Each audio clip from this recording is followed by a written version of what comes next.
పరిపాలనలో ప్రక్షాళన ప్రారంభమైంది. తొలి విడతలో 19 మంది ఐఏఎస్లకు స్థానచలనం కలిగింది. డీజీపీని కూడా మార్చింది ఏపీ ప్రభుత్వం.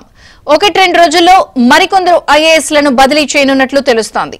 జగన్ హయాంలో వివాదాస్పదులుగా ముద్రపడిన అధికారులకు ప్రాధాన్యం తగ్గించారు. తటస్థంగా వ్యవహరించిన వారికి పెద్దపీట వేశారు. నిన్న సాయంత్రం ఐఏఎస్ల బదిలీల ఉత్తర్వులు వెలువడ్డాయి.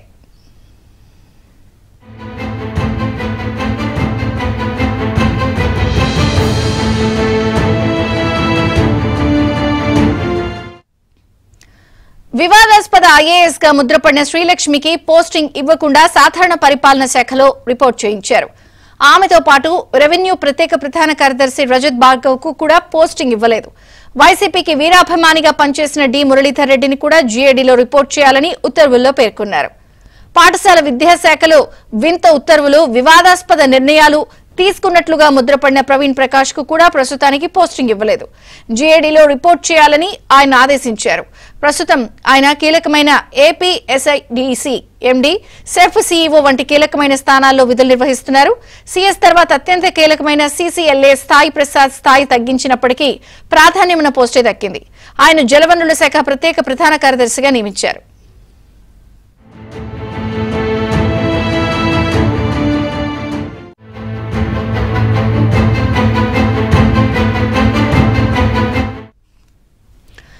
వివాదాలకు దూరంగా ఉంటున్న అనిల్ కుమార్ సింఘాల్ కు కీలకమైన మున్సిపల్ శాఖను కేటాయించారు.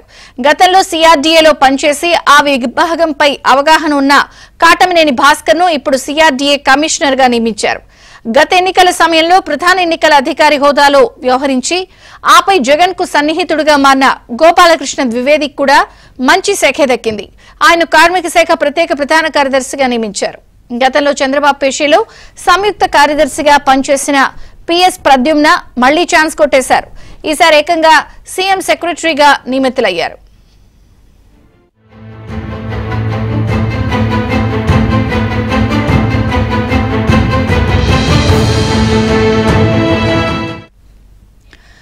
జగన్ హయాంలో గాడి తప్పిన ఆర్థిక శాఖను సంస్కరించే ప్రక్రియకు శ్రీకారం చుట్టారు.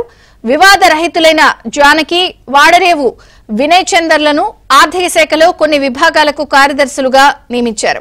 మరో సీనియర్ అధికారిని ఆర్థిక శాఖ ప్రత్యేక ప్రధాన కార్యదర్శిగా నియమించనున్నట్లు తెలుస్తోంది.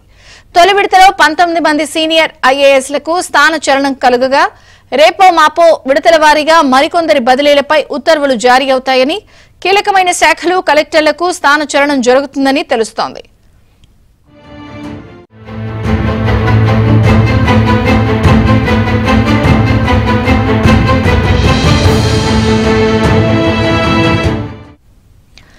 డీజీపీ హరీష్ కుమార్ గుప్తాను రాష్ట్ర ప్రభుత్వం ఆకస్మికంగా బదిలీ చేసింది. కొత్త డీజీపీగా సీనియర్ ఐపీఎస్ అధికారి ద్వారకా తిరుమలరావును నియమించింది. ఈ మేరకు సీఎస్ నీరబ్ కుమార్ ప్రసాద్ నిన్న రాత్రి ఉత్తర్వులు ఇచ్చారు. వాస్తవానికి చంద్రబాబు సీఎం కాగానే ద్వారకా తిరుమలరావునే డీజీపీగా నియమిస్తారని అంతా భావించారు. అయితే ఎన్నికల సమయంలో నాటి డీజీ కేవీ రాజేంద్రనాథ్ రెడ్డిని ఈసీ తొలగించి హరీష్ కుమార్ గుప్తాను నియమించింది. ఆయనే కొనసాగించాలని కొత్త ప్రభుత్వం కూడా భావించింది. కానీ సీఎంగా చంద్రబాబు ప్రమాణ స్వీకారం సందర్భంగా జరిగిన గందరగోళం ఆయనకు ప్రతికూలంగా మారింది. ఆ రోజున ట్రాఫిక్ అస్తవ్యస్తంగా మారింది.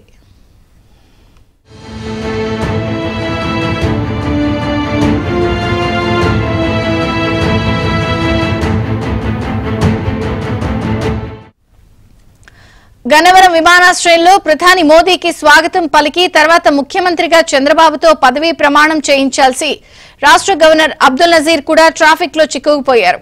ఆయన కాన్వాయ్ దాదాపు 40 నిమిషాలు నిలిచిపోయింది. దీంతో ఆయన ప్రధాని మోదీ స్వాగత కార్యక్రమానికి రాలేకపోయారు. ఆ రోజు ట్రాఫిక్ నియంత్రణలో విషయంలో డీజీపీ గుప్తా పూర్తిగా విఫలమయ్యారు. చివరికి ఆయనే స్వయంగా రంగంలోకి దిగి గవర్నర్ కాన్వాయ్ కు ట్రాఫిక్ క్లియర్ చేయాల్సి వచ్చింది. ఈ మొత్తం వ్యవహారంపై ప్రధాని మోదీ కూడా అసహనం వ్యక్తం చేశారు. చివరకు తిరుగు ప్రయాణం సమయంలో తనకు వీడ్కోలు పలికేందుకు గన్నవరం విమానాశ్రయానికి ఎవరూ రావద్దంటూ ఒక్కరే వెళ్లిపోయారు. అప్పుడే గుప్తాపై బదిలీ వేట్ పడుతుందని అనుకున్నారు. కానీ ప్రభుత్వం కొన్నాళ్లు ఆగి బదిలీ చేసింది.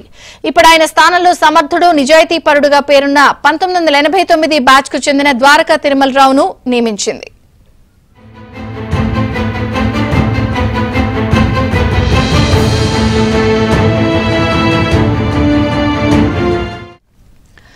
ప్రస్తుతం ద్వారకా తిరుమలరావు ఏపీఎస్ ఆర్టీసీ ఎండీగా విధులు నిర్వహిస్తున్నారు.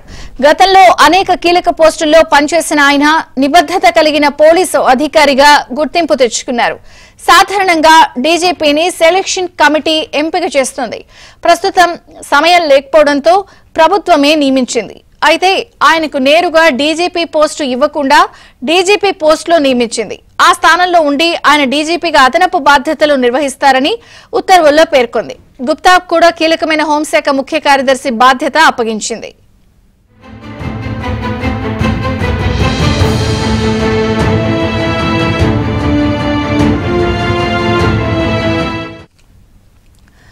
సామాన్య కుటుంబంలో జన్మించి ప్రభుత్వ పాఠశాలలో విద్యను అభ్యసించి జాతీయ స్థాయిలో సివిల్స్ కు ఎంపికై ఐపీఎస్ అధికారి అయిన ద్వారకా తిరుమలరావు రాష్ట్ర డీజీపీగా ఎంపిక కావడంపై హర్షం వ్యక్తమవుతోంది.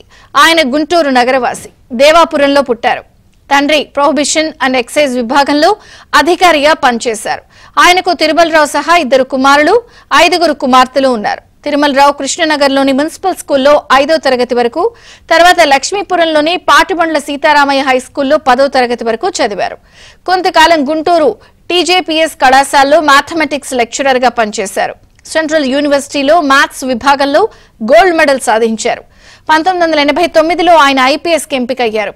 ఆయన భార్య వైద్య విభాగంలో ప్రొఫెసర్ గా పనిచేస్తున్నారు. వారికి 2 కుమార్తెలు. తిరుమలరావు చెన్నై సిబిఐలో కొంతకాలం పనిచేశారు. గుంటూరులో చిన్ననాటి నుంచి తనతో కలిసి చదువుకున్న స్నేహితులతో ఇప్పటికీ సంబంధాలు కొనసాగిస్తున్నారు.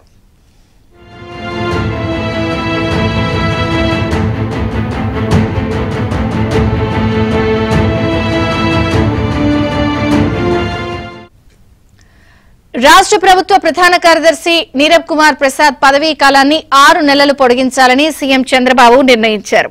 ఈ మేరకు నిన్న కేంద్ర ప్రభుత్వానికి లేఖ రాశారు. నీరబ్ కుమార్ కొద్ది రోజుల కిందటే ఏపీ ప్రధాన కార్యదర్శిగా బాధ్యతలు తీసుకున్నారు. ఈ నెలాఖరులో ఆయన రిటైర్ కాబోతున్నారు. కానీ ప్రభుత్వం ఆయన సేవలు కొనసాగించాలని నిర్ణయించింది. అందులో భాగంగా కేంద్రానికి లేఖ రాసింది. గత ప్రభుత్వంలోనే ఆయన సీఎస్ కావాల్సి ఉంది. కానీ జగన్ ఆయన్ను పక్కన పెట్టి జూనియర్ అయిన జవహర్ రెడ్డికి పట్టం కట్టారు. చంద్రబాబు ముఖ్యమంత్రి కాగానే సీనియారిటీకి ప్రయారిటీ ఇచ్చారు. సీనియారిటీలో ముందున్న నీరబ్ కుమార్ ప్రసాద్ ను సీఎస్ గా ఎంపిక చేశారు.